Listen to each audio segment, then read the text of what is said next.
चक्षुरुन्मिलितं येन तस्मै श्रीगुरवे नमः। नमो ओं विष्णुपादाय राधिकाय प्रियात्मने श्री श्रीमद्भक्तिवेदान्त नारायण इति नामिने श्रीकृष्ण लीला कथने सुदाक्षं औदार्य माधुर्य गुणैकयुक्तं वरं वरेण्यं पुरुषं महतं नारायणं त्वां शिरसा नमामि। गुरुवे गौरचन्द्राय राधिकायै तदालये कृष्णाय कृष्णभक्ताय तद्भक्ताय नमो नमः। वंशाकर्तरुभयश्च कृपासिन्धुभ्य एव च पतितानां पावनेभ्यो वैष्णवेभ्यो नमो नमः। नमो महावदान्याय कृष्णप्रेमप्रदायते कृष्णाय कृष्णचैतन्य नामिने गौरत्रिविषये नमः। हे कृष्ण करुणा सिंधो दीनबंधो जगतपते गोपेश गोपिका कांत राधा कांत नमस्तुते। तप्त कांचन गौरांगी राधे वृंदावनेश्वरी वृषभानुसुते देवी प्रणमामि हरिप्रिये वृंदाय तुलसी देवी प्रियाय केशवस्य च विष्णु भक्ति प्रदे देवी सत्यभक्ते नमो नमः। आजानुलंबित कनकावतातं संकीर्तनं पितरौ कमलया साक्षो विशंभरो द्विजवरो युगधर्मपालो वन्दे जगत् प्रियकरौ सदनावतारो नीलाचल निवासाय नित्याय परमात्मने बलभद्र सुभद्रायां जगन्नाथाय ते नमः। वृंदाय तुझे प्रियाय के जय श्री कृष्ण चैतन्य प्रभु नित्यानंद श्री द्वैत गदाधर श्रीवासादि गौर सुरेंद्र। हरे कृष्ण कृष्ण कृष्ण हरे हरे हरे राम राम राम हरे हरे। हरे कृष्ण कृष्ण कृष्ण हरे हरे हरे राम राम हरे हरे।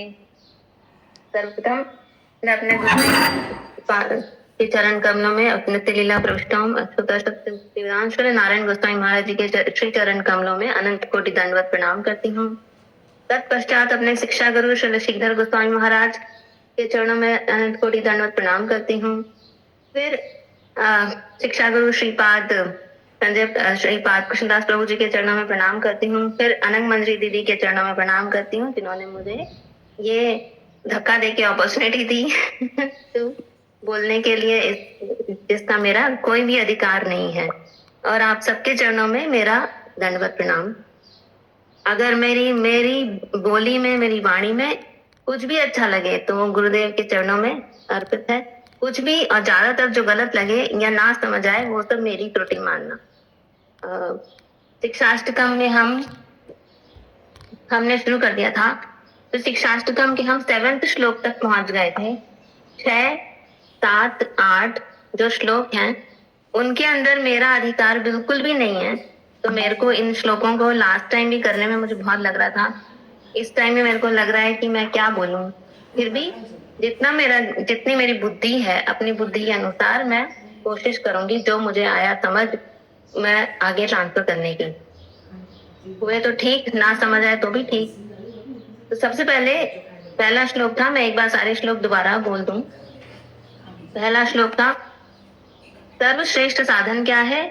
तो पहले श्लोक में 4 बातें बताई गई थी। चेतो दर्पण मार्जनम महादावाग्नि निर्वापणम, चित्त रूपी दर्पण को साफ करना, श्रय कर चंद्रिका वितरणम विद्यावधु जीवनम, आनंदामुधि वर्धनम प्रतिपदम पूर्णामृतास्वादनम सर्वात्म स्नपनम परम विजयते श्री कृष्ण संकीर्तनम। सेकेंड था नाम नामकारी बहुधा, नाम साधन सुलभ क्यों है। नाम नामकारी बहुधा निज सर्वशक्ति तत्रार्पिता नियमितः स्मरणेन कालः, एतादृशी तव कृपा भगवन् ममापि दुर्देव मीदृश मिहाजनी नानुरागः। थर्ड था तृणादपि सुनीतेन, जिसमें नाम साधक की पद्धति क्या है, क्या पद्धति होनी चाहिए। तृणादपि सुनीचेन तरोरपि सहिष्णु नाम अमानी नामान देन कीर्तनीय सदा हरि। फोर्थ था ना, जिसमें साधकों की अभिलाषा कैसी होती है। न धनम न जनम न सुंदरम कविताम व जगदीश कामये, मम जन्मनि जन्मनीश्वरे भवतात भक्ते रहेतु की त्वयि। फिफ्थ था, 5वां श्लोक था साधकों का स्वरूप क्या है। अयि नंद तनुज किंकरम पतितम माम विषमे भवाम बुधो, कृपया तब पाद पंकज स्थित धूलि सुदशम विचंतया। तो हमें हमेशा दास्यता की कामना करनी चाहिए श्री कृष्ण के चरणों में। उसके बाद है नयनम गंधर्षु धारया वदनम गदगद हृदया गिरा पुलकेर निशितम वपु कदा तव नाम ग्रहणे भविष्यति। सेवन श्लोक। नयनम गंधर्षु धारया वदनम गदगद हृदया गिरा पुलकेर निशितम वपु कदा तव नाम ग्रहणे भविष्यति। नयनम गंधर्षु धारया वदनम गदगद हृदया गिरा पुलकेर निशितम वपु कदा तब नाम ग्रहणे भविष्यति। हे प्रभु, तब नाम ग्रहणे आपका नाम संकीर्तन करते समय मम नयनम गंधर्षु धारया मेरे नयन अश्रुधारा से वदनम गदगद हृदया गिरा मेरा मुख गदगद वाणी से वपु पुलकेर निशितम और मेरा शरीर सर्वांग पुलकावलियों से कदा भविष्यति कब व्याप्त होगा। हे प्रभु, आपका नाम ग्रहण करते समय मेरे नयन अश्रुधारा से, मेरा मुख गदगद वाणी से और मेरा शरीर पुलकावलियों से कब व्याप्त होगा। ये जो श्लोक है, सिद्धि के बाहरी लक्षण क्या है? सॉरी, ये I am on the third six श्लोक। नो, कोई बोल भी नहीं रहा। नहीं, राइट है। नहीं, आप सही, जो सिक्स है ना वो नयनम वाला लक्षण। हाँ, सिद्धि है, सिद्धि के बाहरी लक्षण यही है।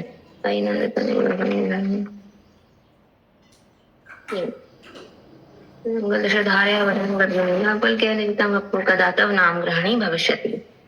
ठीक है, तो हमने पिछले श्लोक में, पिछला श्लोक जो था भाव का स्टेज का श्लोक था। तो इस बार मैंने सोचा है कि मैं जो सेवंथ श्लोक है इसमें हमें सिक्स्थ श्लोक, सेवंथ श्लोक, फिफ्थ श्लोक से शुरू होके आसक्ति की बात करते हैं, भाव की हम बात करते हैं। पर ये सब चीजें है क्या, इसके बारे में हमने कभी भी नहीं बोला। और ये जो श्लोक है ये प्रेम की दशा का श्लोक है। प्रेम जो है हम लोगों का परम लक्ष्य ही प्रेम है। प्रेम है मतलब उसके बाद तो कुछ है ही नहीं। प्रेम है, भगवान मिल गए, उसके बाद आपका भगवान का नाम लिए तो ऐसी दशा हो जाएगी भाई, आंसू में आंखों से आंसू आने लग जाएंगे, नयनम वदनम बोलते हुए गला रुद्ध हो जाएगा, बोला ही नहीं जाएगा। और पुल के जो है, जो अपने रोम होते हैं वो ऐसे एकदम खड़े हो जाएंगे और ऐसा भाव की स्थिति आ जाएगी कि आंखों से नदी, मतलब कहने में भी हमें अजीब लगता है कि ऐसा कहीं होता होगा कि आंखों से नदी पानी का ऐसा प्रवाह बहेगा कि कीचड़ हो जाएगा आसपास, लेकिन ऐसा होता है प्रेम की दशा में, ऐसा होता है। इसके पहले वाले श्लोक में था भाव की दशा में। तो जब निमेष मात्र का काल भी, अरे यार,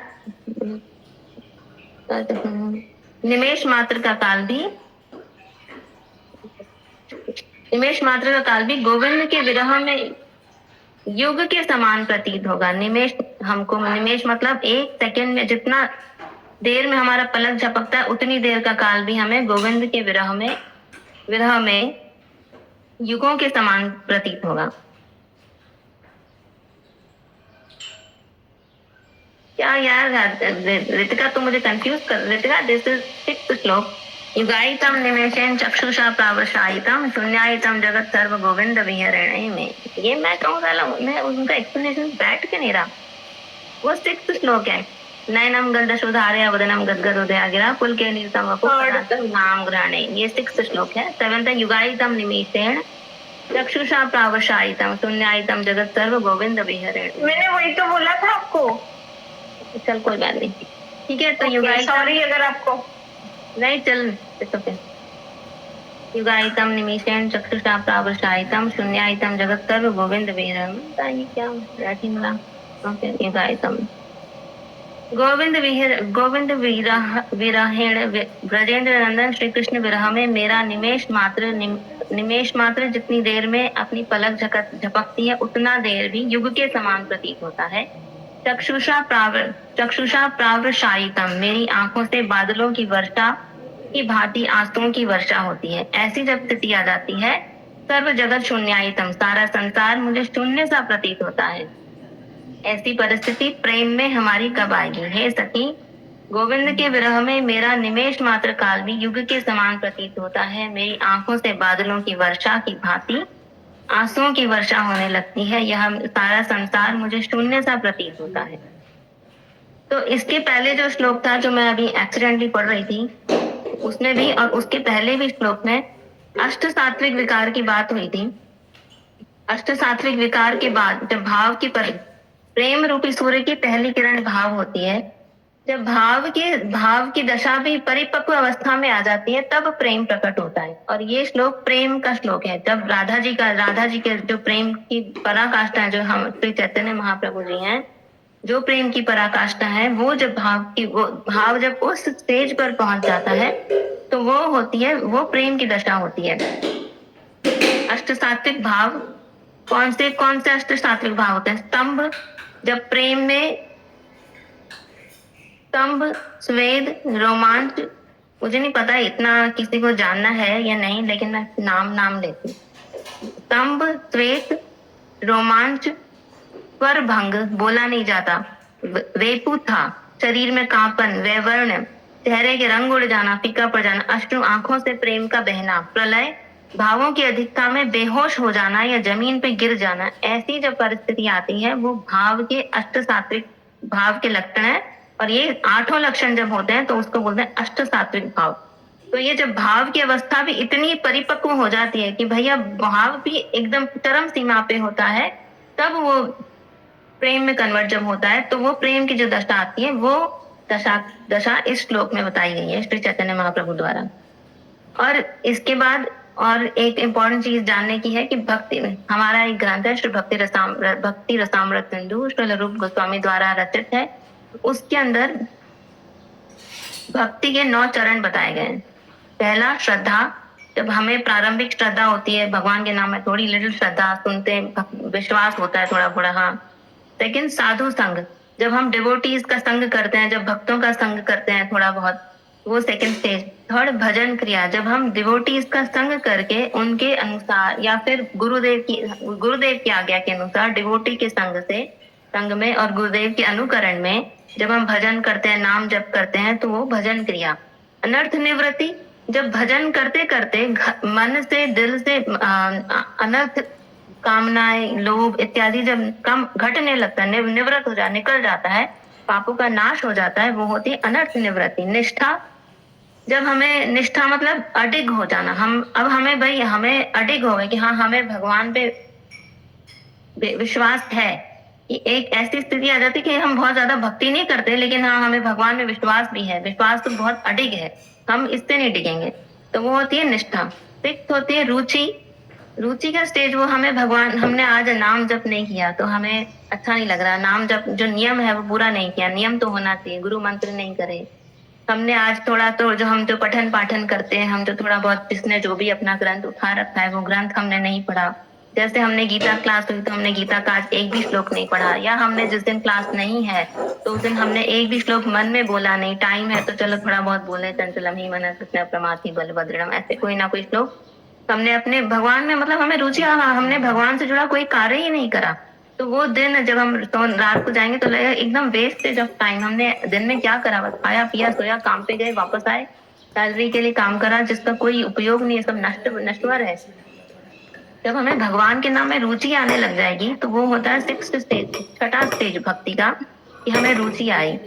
उसके बाद आता है आसक्ति, जब हमें भगवान के प्रति गहरा लगाव उत्पन्न हो जाता है, वो है आसक्ति की स्टेज।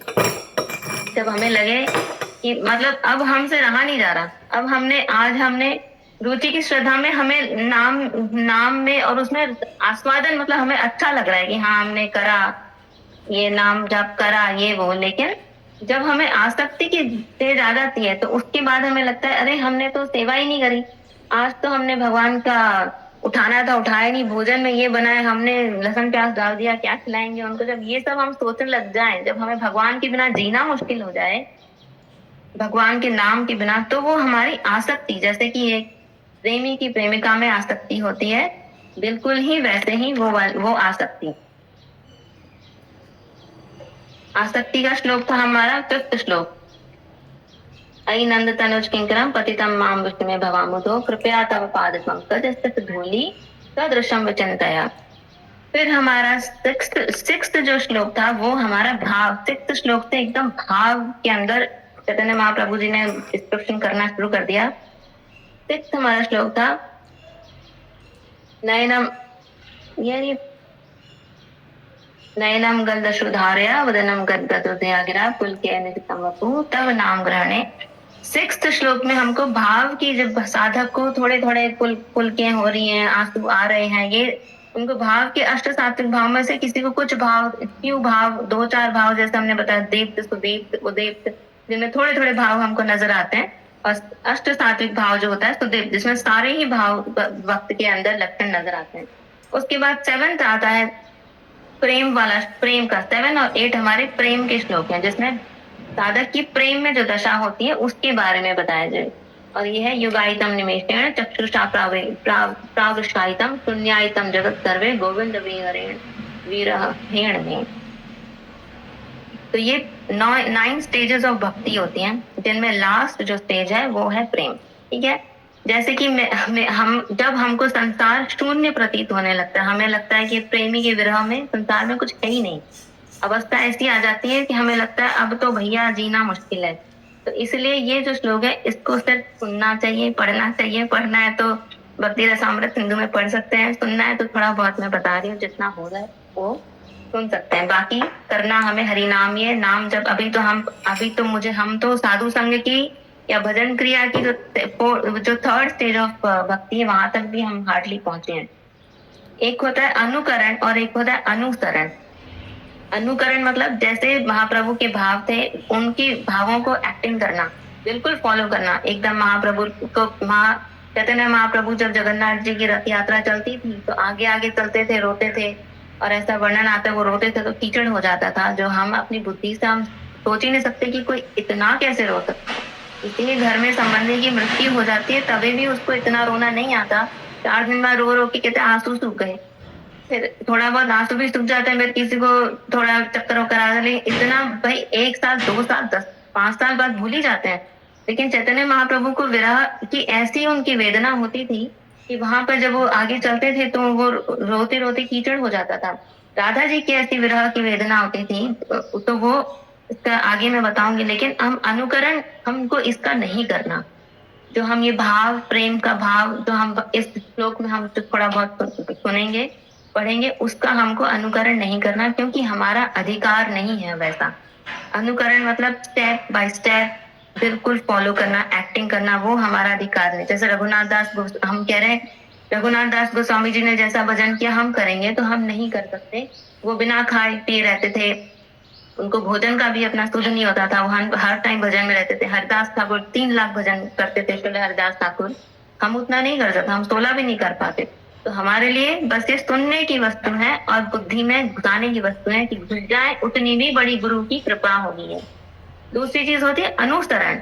तो हमको अनुसरण करना, हमको अनुकरण नहीं अनुसरण करना है कि इस चीज को ध्यान में रखकर हाँ सुन रहे हैं और अपने अधिकार के अनुसार जितना हम कर सकते हैं उतना करना है और राइट पाथ पे चलना है। भाई अभी नहीं तो आगे हमारा लक्ष्य को वो साध करके, यही हमारा लक्ष्य है, प्रेम हमारा लक्ष्य है श्री कृष्ण के चरणों में, श्री राधा रानी के चरणों में, उसको लक्ष्य करके हमें भक्ति में आगे बढ़ते रहना है। पर हमें ये नहीं सोचना कि हमें तो कभी हमको भी ऐसा कभी 2 आंसू आ गए तो हम तो बड़े भाव, ये भाव नहीं है। ये मरकट वैराग भी एक होता है, मरकट, ये मरकट वैराग्य है, ये अभी है और फिर गायब हो जाएगा। तो इसीलिए अपने आप को हमें नहीं सोचना कि हमें बस ये अभी सिर्फ हमें सुनना है और सोचना समझना है, ट्राई करना है कि हमें भी ऐसी प्रार्थना करने की, ऐसी प्रेम की अवस्था हमारी कभी आ जाए कि हम भी श्री राधा रानी के चरणों में हमेशा और कृष्ण के चरणों में प्रेम को फील करें। इस शरीर के द्वारा भक्त सिर्फ भाव अवस्था तक पहुंच सकता है। प्रेम की अवस्था आना बिल्कुल मुश्किल, नामुमकिन सा ही है। प्रेम की अवस्था जब आती है तो साधक को शरीर प्राप्त होता है। जैसे दीदी ने भी बताया था कि अंदर 2 शरीर होते हैं। इसका मूंगफली का एग्जाम्पल भी दिया था, जैसे मूंगफली के ऊपर भी होता है, ऐसे ही जब प्रेम की अवस्था आती है तो एक शरीर प्राप्त होता है जिससे हम भगवान की सेवा कर सकते हैं। लेकिन फिर भी खैर छोड़ो, वो जो भाव अवस्था, 2 भाव अवस्था और प्रेम अवस्था। भाव अवस्था हमारी स्वरूप की सिद्धि, कि हमको पता है, हमारा को पता है कि वो हमें चाहिए, कृष्ण के चरणों की भक्ति हमें चाहिए, राधा जी के चरणों की भक्ति हमें चाहिए, ये हमारी भाव की अवस्था है। कभी कभी हमें प्रेम में, कभी कभी भाव में जब साधक के आंसू आ जाते हैं, कभी कभी कोई कथा सुनाते हैं तो रोना आ जाता है, पुलके रोम खड़े हो जाते हैं, गूज बम्प जो अंग्रेजी में बोलते हैं। तो वो भाव की अवस्था है, वो वहां तक हम भगवान की कृपा से पहुंच भी सकते हैं। प्रेम की अवस्था मतलब कि वस्तु की हमारी सिद्धि ही हो गई, भाई अब तो हमें मिल ही गए कृष्ण। अब हम कृष्ण हमारे हैं चाहे नहीं है, किसी को दिखे चाहे नहीं दिखे, पर वो हमारे साथ हमेशा है। ये तो एक तो हम बुद्धि से मान सकते हैं, सोच सकते हैं कि भाई वो है, और एक वो प्रत्यक्ष है। जैसे कि कृष्ण राधा जी को छोड़ के जब मथुरा में अक्रूर जी लेके उनको गए, तो लोगों की नजर में और उद्धव जी की नजर में ये था कि राधा जी वहां और कृष्ण यहाँ है, पर असल में ऐसा नहीं था। थे तो वो हमेशा नित्य साथ में ही। जैसे भाव और प्रेम में, ठीक है, ये जो इसमें जो हम जो प्रेम हम जो इसमें जो बताया गया है, ये है दो प्रकार के होते हैं भाव। एक होता है विप्रलंब और एक होता है संभोग। ये बहुत ही बड़ी बड़ी बातें हैं, मुझे तो बोलने में भी मेरा अधिकार नहीं लगता, तो मुझे कृपा करके क्षमा करें अगर कुछ गलत हो जाए। तो गलत हो जाए या किसी की बुद्धि में कोई गलत तरीके से ये बातें घुस जाएं, क्योंकि इसकी बहुत ज्यादा संभावना है। क्योंकि जब हम प्रेम, संभोग और ये सब बातें करते हैं तो हम अपनी बुद्धि से जो हमने देखा, सुना और जिया है वही सोचते हैं। बट ये भगवान के प्रति जो प्रेम होता है वो प्रेम होता है, और लोगों के प्रति जो प्रेम होता है वो काम होता है। तो प्रेम और काम में बहुत फर्क है।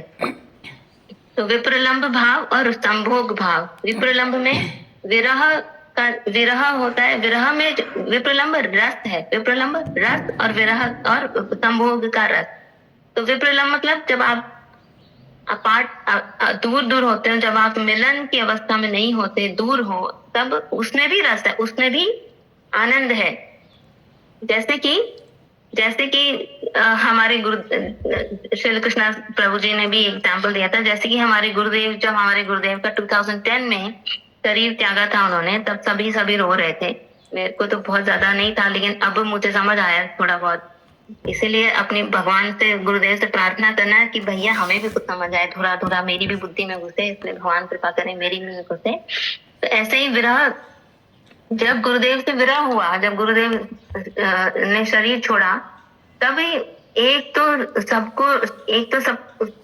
सब रो रहे हैं कि भाई अब साक्षात रूप में गुरुदेव सामने नहीं है, हम गुरुदेव के दर्शन नहीं कर सकते, हमें कोई प्रश्न हो हम पूछ नहीं सकते, हम उनके पास बैठ के भजन नहीं कर सकते, कुछ वो हमें डायरेक्शन नहीं दे सकते। और दूसरा, याद भी आके कि भाई जब वो गुरुदेव थे तो वो हमें ये कहते थे, वो कहते थे, जब हम छोटे थे तो हम गुरुदेव के पास जाते थे तो वो जाते एक ही बात पूछते थे, कितना हरि नाम किया? तो हमको बड़ा डर लगता था, हम सोचते थे जाएंगे ही नहीं, पास में जाएंगे, पापा मम्मी भैया किसी के साथ, दीदी के साथ जाएंगे तो एक ही क्वेश्चन पूछेंगे, हरि नाम करते हो, हरि नाम करते हो? और हम बोलेंगे नहीं करते, तो डांट पड़ेगी। तो जब हम ये सोचते हैं कि गुरुदेव हमें क्या बोलते थे, क्या इंस्ट्रक्शंस देते थे, और तब हम खुश भी होते हैं, तो ये भी एक विप्रलंब, एक रस होता है, उसमें आनंद की जो फीलिंग होती है वो श्री राधा जी के अंदर कूट कूट के भरी है। मतलब श्री राधा जी, श्री ललिता सखी, उनके अंदर ये विप्रलंब भाव का यही आनंद वो निरंतर है। तो ऐसे ही ऐसे ही ग्रंथ आते हैं, एक है हंसदूत और एक है उद्धव, एक है हंसदूत। हंसदूत एक नाटक है और एक 2-3 और नाटक थे। जब मैंने ये श्लोक के बारे में सुना और तो मैंने शुरू कर दिया ग्रंथ। मैंने कहा अरे भाई तो बहुत मतलब, बट करने चाहिए नहीं करने चाहिए पता नहीं, लेकिन बहुत, जब मैंने वर्णन सुना तो मुझे लगा ये क्या है। श्री रूप गोस्वामी जी ने लिखे हैं हंसदूत। आप लोग जो इंडिया में रहते हो, आप लोगों के लिए बहुत सुलभ है, आप लोग खरीद सकते हो, हम तो खरीद भी नहीं सकते, हमें तो यूट्यूब गूगल में ढूंढना पड़ता है, मिल जाए तो उसका सॉफ्ट कॉपी। तो हंसदूत एक रूप गोस्वामी जी ने ग्रंथ लिखा है। इसमें हंस, राधा जी जब विरह में यमुना के किनारे बैठी हैं, तो विरह में राधा जी व्याकुल होके कभी एकदम कृष्ण के विरह में व्याकुल होके मूर्छित होके गिर पड़ती हैं, कभी रोती हैं, और एकदम उनकी अवस्था इतनी ऐसी हो रही है, ये सारी गोपियां उनकी सेवा में लगी हुई हैं।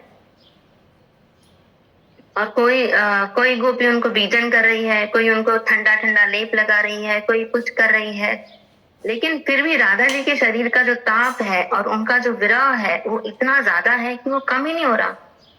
तो तब ये देख के ललिता जी फिर जल लेने जब यमुना जी के पास गई कि राधा जी को थोड़ा ठंडा ठंडा जल करने के लिए जल देंगे तो उनका थोड़ा शरीर का ताप कम होगा। तो वहां पे गई तो यमुना जी में गई तो के किनारे गई तो उनको हंस दिखा, और हंस को देख के ललिता जी की ऐसी प्रेम की अवस्था कि वो हंस को देख के हंस से राधा जी के बारे में बात करने लग गई कि अरे अरे हंस, राधा जी, मतलब सुन के मैं पता नहीं बता पा रही हूँ कि राधा जी को के लिए हंस से ललिता जी का कॉन्वर्सेशन है कि हंस तू वहां जाना, आगे जाना, यमुना जी के उधर जाना, हमारी सखी है, तू जाना, कृष्ण को बोलना कि उसको कृष्ण को संदेश देना कि अरे तुम आ जाओ, नहीं तो तुम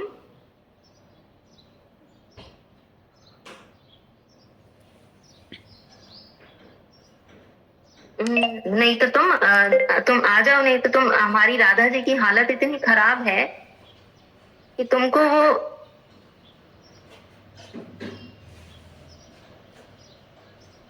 वापस मिलेंगी कि नहीं मिलेंगी, तो इसलिए तुम अब आ जाओ। तो ऐसे ऐसे करके वो बार बार हंस को कुछ कुछ बोलते हैं। फिर हंस आगे जाके हंस को कह रही है कि आगे और वन आएगा, तुम आगे जाओ, थोड़ा और आगे जाओगे तो वहां पे ब्रज पड़ेगा, वहां पे गिरिराज जी पड़ेंगे, आगे जाओगे फिर वहां पे भांडेर वन पड़ेगा। भांडेर वन में एक बार कृष्ण बड़ी शेकी झाड़ रहा था, तो कृष्ण बड़ी शेकी झाड़ रहे थे तो उसके बाद ललिता जी ने और सप्तकियों ने बोला, तो वहां पर ऐसी लीला हुई थी कि कृष्ण बड़ी कि मैंने तो उनको मारा, इसको मारा। तो गोपियों ने बोला, अरे तुमने उनको मारा, तुम जरा हमारी राधा जी से तो युद्ध करके दिखाओ। और जब उन्होंने बोला तो ठीक है। तो जब राधा जी से उन्होंने युद्ध करने गए तो राधा जी ने उनको पटक के नीचे गिर दिया। कृष्ण राधा जी को देख के वहीं वहीं वो तो नीचे खुद ही गिर गए, मूर्छित हो गए। राधा जी की एक आंख की जो कटाक्ष उनके ऊपर पड़ी। तो इसके बाद तो वहां पर जब हम भाटीरों में जाते हैं तो वहां पे ऐसी राधा जी की और कृष्ण की ऐसी पेंटिंग भी है, हम लोगों को अगर देखना हो तो उसमें इसमें मतलब इतना आनंद है ललिता जी राधा जी के लिए, जो हंस से जो बातें कर रहे हैं कि अरे तुम कृष्ण को बोलना तुम कब आओगे, और हमारी राधा की ऐसी हालत हो रखी है, तुम आ जाओ, नहीं तो तुमको वो हो सकता है वो मिले ही ना मिलने के लिए। और वहां से तुम आगे जाओगे तो वहां पे वंशी वट मिलेगा, हंस को कह रही तुम फिर वहां से आगे जाओ, थोड़ा थोड़ा और आगे चलोगे तो वंशी वट भी मिलेगा। और वंशी वट ने कृष्ण ने बंसी बजाई थी और वहां बंसी बजा के सारी गोपियों की चित्त को आकर्षित कर लिया था। और तुम जाना और तुम उसके दर्शन जरूर करना हंस। और हम सब वहां पर कैसे कृष्ण से मिलने पहुंची थी, और वहां कैसे कृष्ण की वहां पर कैसे वहां रास लीला हुई थी, और रास लीला में कैसे कृष्ण अंतर ध्यान हो गए थे ऐसे। और वो मतलब उसके हंस को कह रही है सब ललिता जी, और उस प्रेम में और मतलब उन कृष्ण जब रास करते करते कैसे अंतर ध्यान हो गए थे, और उस कृष्ण को तो प्रेम की कोई कीमत ही नहीं है। तो ऐसे ऐसे मतलब डिफरेंट और भी बहुत वर्णन आता है जिसमें कृष्ण ने राधा जी का और ललिता जी और हंस का कॉन्वर्सेशन है। ये बहुत ये ऐसी प्रेम की विचित्र दशा है कि हम अपनी बुद्धि से ना डिस्क्राइब कर सकते हैं, ना सोच सकते हैं, ना ही शायद हम रिलेट भी कर सकते हैं। क्योंकि जब हम संभोग की बात करते हैं तो हम जानते हैं कि संभोग में क्या होता है। जब हम कोई ना ही सिर्फ प्रेमी प्रेमिका बल्कि जब माता और पुत्र का भी मिलन होता है, संभोग मतलब मिलन, जब मिलते हैं तो जो मन में जो उमंगे उठती हैं, जो बातें करते हैं, मिलते हैं, तो वो प्रेम सब फील करते हैं कि हाँ मिलने में तो बड़ा प्रेम होता है। लेकिन बिछड़ने में क्या प्रेम है? जो बिछड़ने का प्रेम है वही विरह प्रेम है। वही इस श्लोक में बताया कि तुम्हारे युगाइतम निमेशेन, निमेश मात्र का पल भी काल भी हमें युग जैसा लगता है जब ताजक को। युगाइतम निमिषेन वदनम गदगद हृदयाद्गिरा। जब इतना सा पॉइंट ऑफ टाइम भी जितनी देर में पलक झपकती है, एक ऐसा ही गोपी गीत में नहीं, किसी में आता है कि ब्रह्मा जी को बोल रहे हैं तुमने क्यों बनाई पलकें बना के हम पलक झपकती हैं तो हम कृष्ण को नहीं देख पाते उतनी देर, तो तुमको बनाने की क्या जरूरत थी। तो ऐसे ही युग, पलक झपकने तक का टाइम भी जब हमें युग जैसा लगता है, बोला नहीं जाता, पुल चक्षुष प्रवास, आंसुओं की धारा ऐसी प्रवाह से निकलती है और सब जगत शून्यायतम, zero, there is nothing in the world, zero लगता है और सिर्फ कृष्ण की प्रेम ही सब कुछ है। तब लगता है हे गोविंद, विरहीण में, तुम्हारे विरह में ऐसी मेरी दशा कब होगी हे गोविंद। ऐसी विरह की दशा, ये पूरा श्लोक ही विरह की दशा का श्लोक श्री चैतन्य महाप्रभु ने साधकों के लिए बताया है। इसमें कहने को और कुछ भी बहुत कुछ है, बट मुझे नहीं लगता कि मैं जस्टिफाई करूंगी। ऐसा ही विरह कृष्ण के मन में भी था। कृष्ण के मन में देखा गया जब उद्धव से उनका कॉन्वर्सेशन, कृष्ण छत पे बैठ के देख रहे हैं और कृष्ण व्रज की तरफ देख रहे हैं और कृष्ण को राधा का स्मरण हो रहा है, गोपियों का स्मरण हो रहा है और कृष्ण उद्धव को बोल रहे हैं कि मेरे वो सबसे गोपियां मेरे लिए सब कुछ है, मेरी दोस्त है, मेरी प्रियतम है, मेरी गुरु है, तो गोपियां मेरे लिए सभी कुछ है। तो ऐसा ही विरह कृष्ण के हृदय में भी हो रहा है, लेकिन मुझे लगता नहीं मैं जस्टिफाई कर पाऊंगी, इसलिए मैं यहीं पे अपनी वाणी को विराम देती हूँ।